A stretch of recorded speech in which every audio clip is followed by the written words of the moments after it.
आई अश्विनी प्रथम दिनी बसते सिंहासनी, होतो जय घोष माऊलीचा। करूया उदो उदो उदो अंबाबाईचा।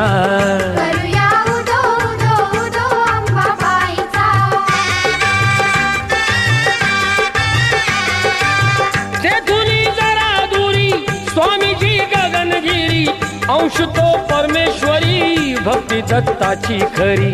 गुहेत स्थान जरी बाजूला खोल दरी, रूपते त्यांचे जणू शिवशंकरा परी। भेटूया त्यांना चला पाहू ईश्वरी लीला, भर दरबार भाविकांचा। करूया उदो उदो उदो अंबाबाईचा।